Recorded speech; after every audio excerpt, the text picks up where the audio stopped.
That was a blessing. I wanted to read from Genesis chapter 12 today. Our message will start from this, but I will use other scripture. But I wanted to read verses 1 through 9. And the Lord had said to Abram, "Go from your country, your people, and your father's household to the land I will show you. I will make you into a great nation, and I will bless you. I will make your name great, and you will be a blessing. I will bless those who bless you, and whoever curses you I will curse. And all peoples on earth will be blessed through you." So Abram went as the Lord had told him, and Lot went with him. Abram was 75 years old when he set out from Haran. He took his wife Sarah, his nephew Lot, all the possessions they had accumulated, and the people they had acquired in Haran, and they set out for the land of Canaan, and they arrived there. Abram traveled through the land as far as the site of the great tree of Morah and I cannot say this word, I've tried to sketch them.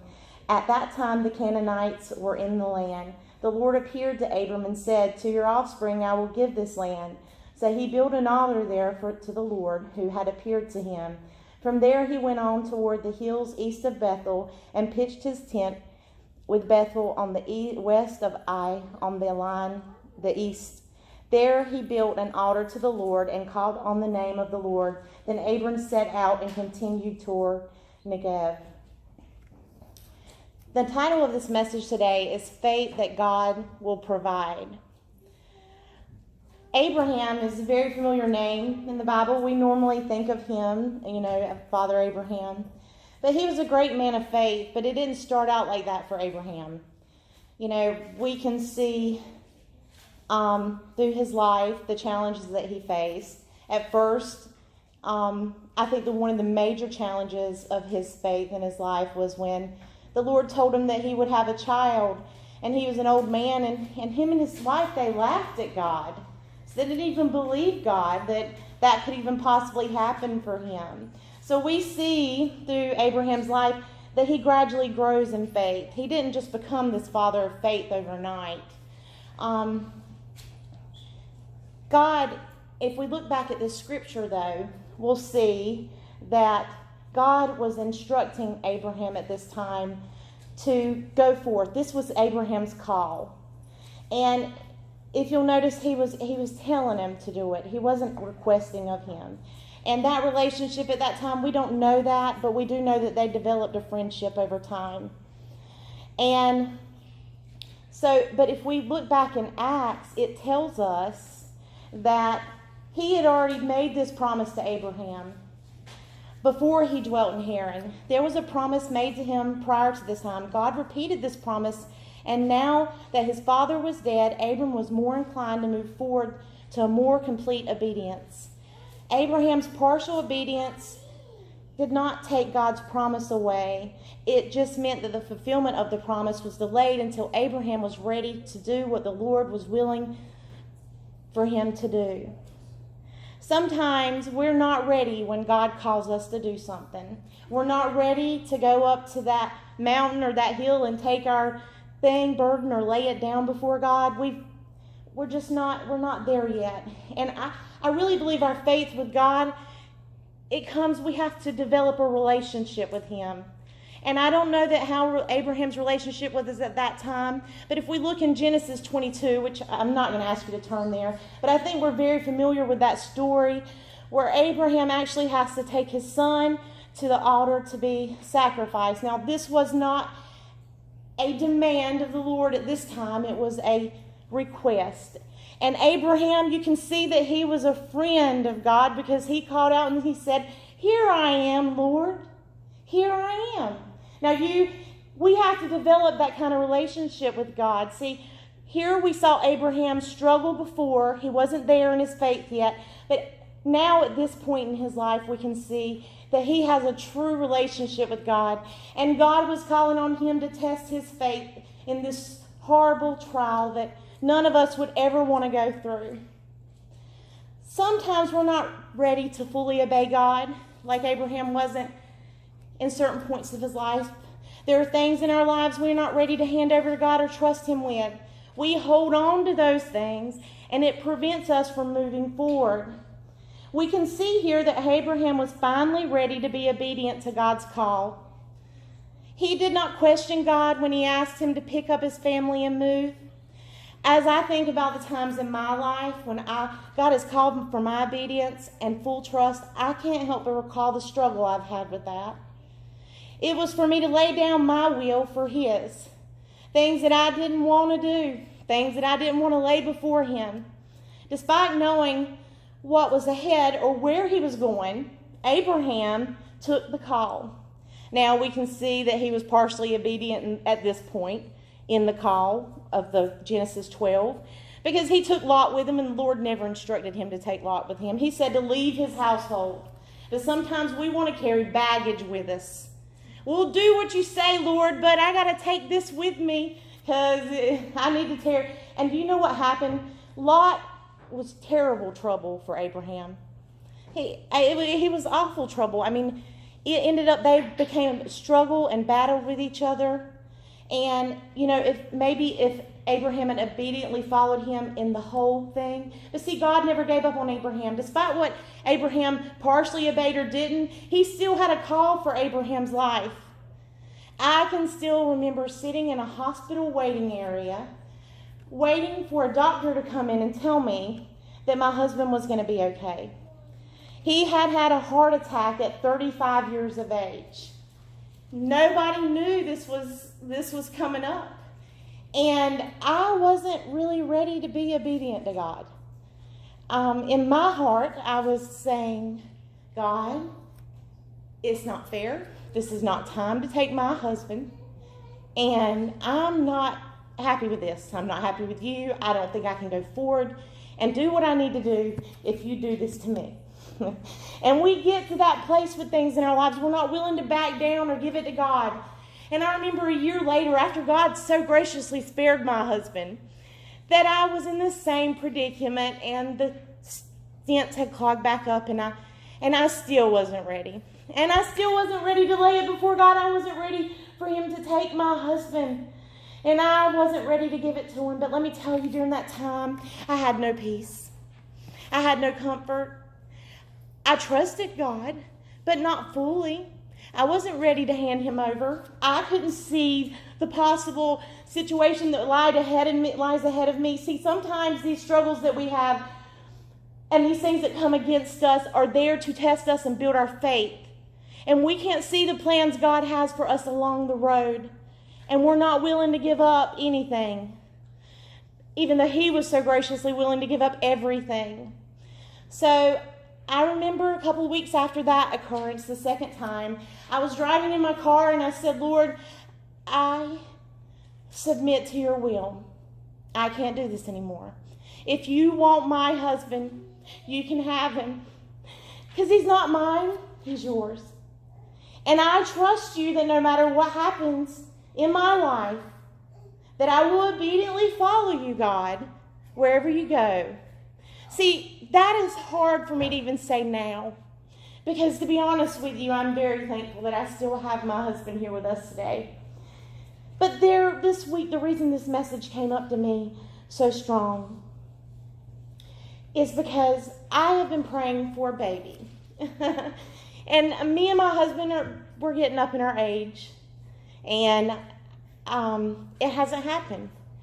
And I realize that God's got a call on my life right now, a greater call. I'm here before you today. He's given me opportunities. And I don't know what his purpose or plans are for me. But I do know that I have to say to God that even if you don't give me a child, I am going to follow you and do your will. I want to be in that will. I want to serve the purpose of my life. You know, we don't see far in advance to where maybe if you're called to be a minister, you could be ministering to children in a different country. Your life might not be to be at home watching over a baby. It may be to be telling the world how to get to eternity with God.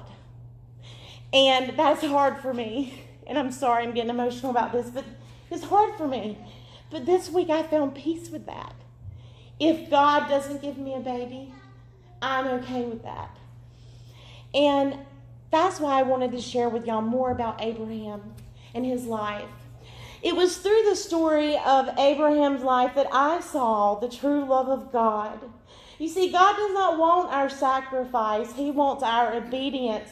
He doesn't want me to sacrifice having a child or giving that up. He wants me to be willing to show him the same type of love that he shows me. To be willing to lay down every need I have to serve him. See, God has a plan that doesn't involve my will. It was never about the sacrifice of Isaac when the Lord told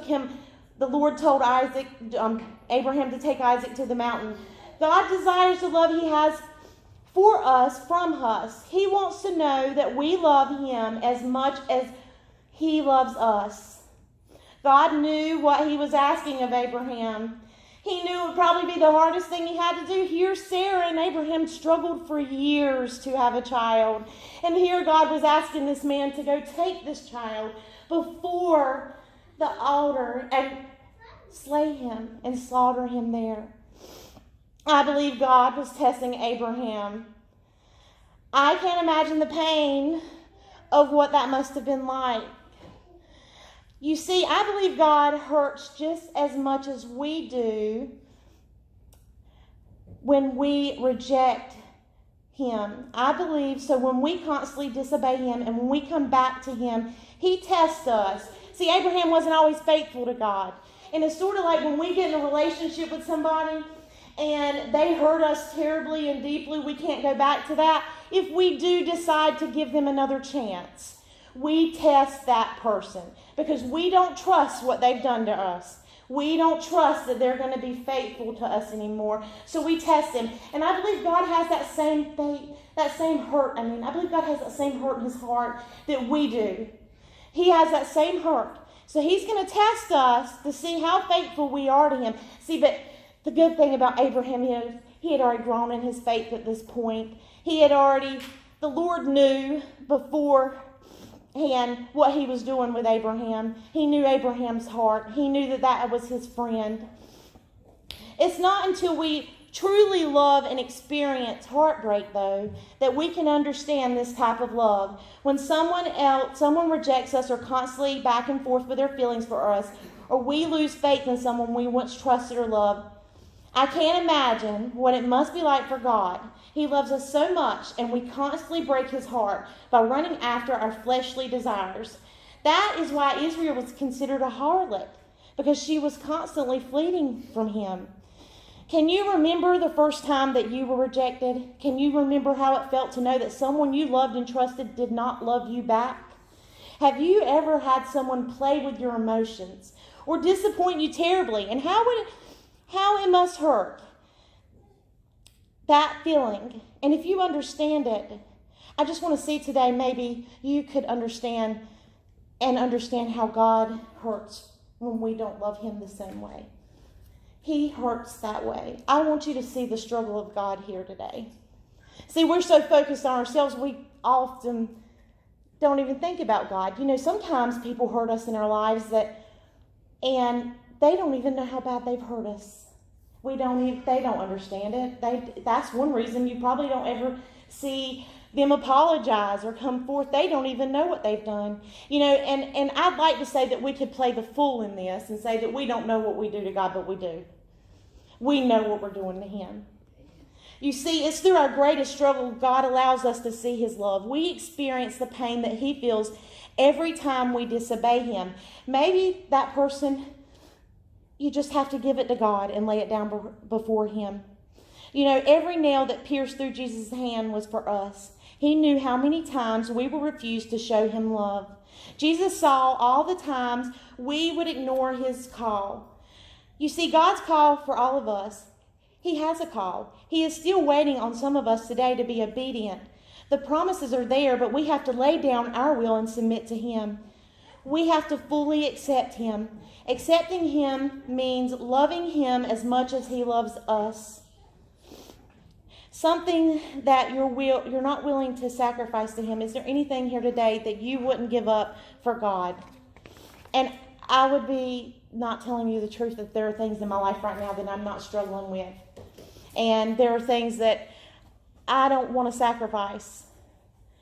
But, and so what does that mean for us? Does that mean that we're just hopeless and we're never going to get to a point of greater faith like Abraham? No, that doesn't mean that at all. We saw Abraham's faith gradually grow. So if you're dealing with something today that you can't get rid of or you can't lay down before God, see, we can't do things on our own. That's why He's there. That's when you need to be on your knees saying, Lord, I can't do this.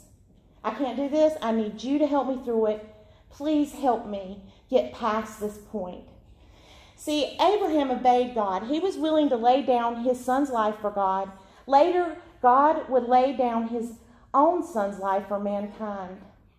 It has almost made me wonder if Abraham finally showed God that same type of love. See, God was hurt at mankind at this point. Sin had taken over the world from the fall of creation. And if the one interesting fact about this chapter is this is the first time in Genesis 22 that love is ever mentioned.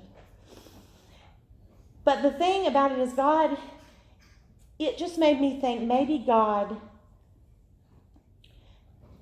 heart was softened by the fact that Abraham could show him the love that he was really willing to have. It took time, and it took years of Abraham not trusting God for him to get to this place, and every struggle and every trial. But maybe that softened God's heart. But then I thought about Abraham too.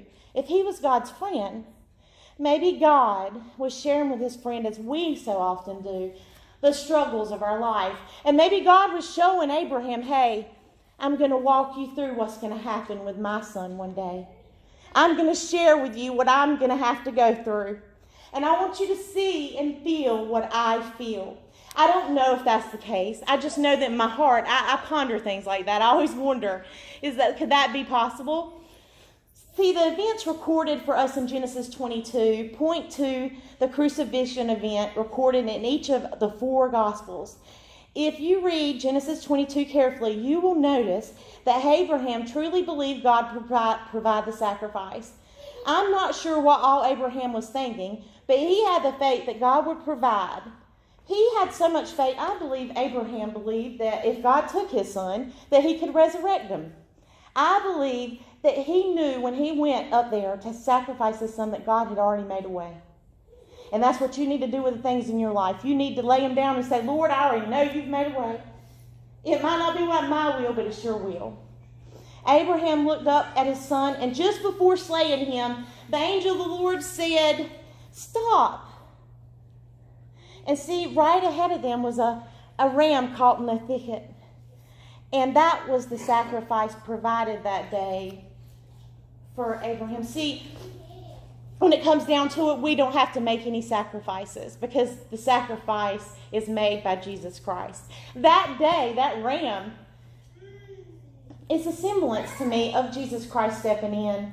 And later, we would see that through reading the Bible and our salvation.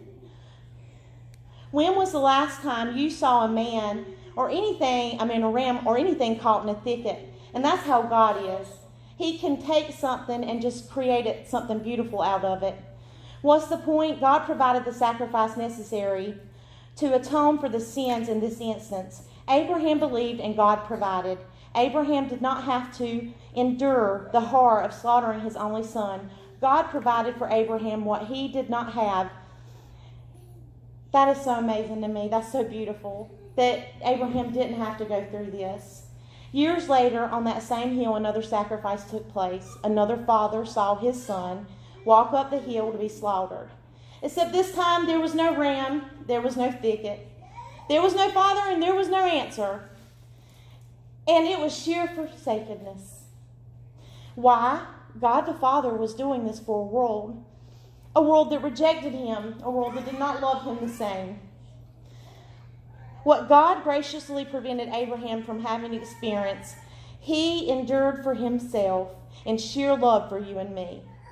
The ram in Genesis 22 is a pointer to something remarkable.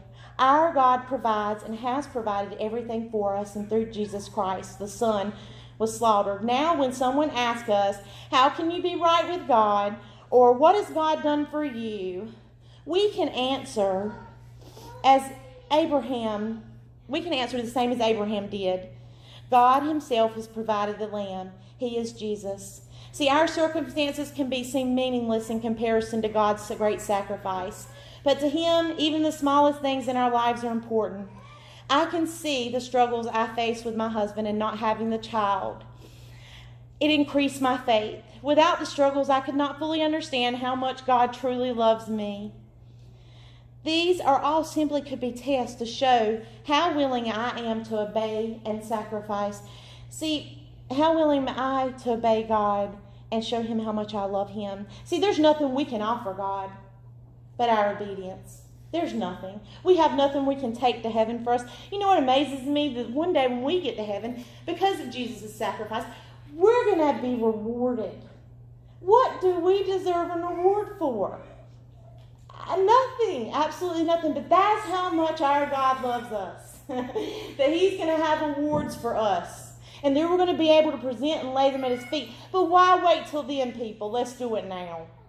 You start laying these things down before God now. You lay them down before it's too late. When you get to heaven and you get those rewards, it's going to be things because of things you did here on this earth. Now, that's not our salvation, because we know first will be last and last will be first. It doesn't matter if you're on your deathbed coming to Christ. But why should we wait when he did so much for us? Why should we spend our life not doing so much for him? I believe he was asking me in that hospital room to hand Jamie over to him, whether he took him home or not. I believe when he's asking me to move forward now with this child situation, no matter what happens, to know that it'll all be okay no matter how badly I have wanted something. What is he asking you today? Are you willing to be obedient to God's call? Is there anything in your life that you are not willing to trust God with? You ask, why would I turn all this over to God? Have you lost hope, Natalie, in ever having a child? I have lost nothing. I've gained faith. I believe God's provision will be greater than my own will. That something blessed will come from laying down my will for him. I love him today because he first loved me. Now, this was going to be the end of my message, but I found something this morning, and it's amazing, because this week I chose to use a song, It Is Well With My Soul, even though I cannot reach the notes, if y'all could see. But It Is Well With My Soul goes so well with this message today. And this morning, as I was thinking over my message and praying over it, the Lord spoke to me. I had heard this preached in a sermon a while back, and it's history. There was a man named Horatio Stafford, and he lived in Chicago in 1871. He had 4 little beautiful girls and a wife named Anna. But see, something happened in Chicago in 1871 that was devastating. They had this great fire, and I'm sure through history and books that some of you know about it, some of you may not. But see, the Staffords were obedient, and they loved the Lord. And they spent 2 years, even though their home was not affected, helping clean up and restore that area. Well, after 2 years, they had become weary and tired. I mean, it was a great call to have to do that. So they decided to take a vacation to Europe. Well, at the last minute, Horatio, he couldn't get on the boat with his wife and his 4 little girls because he had business. He was a lawyer. So he had to stay behind and let them go ahead. Well, on their voyage over to Europe, a steam engine crashed into that boat. Only 47 people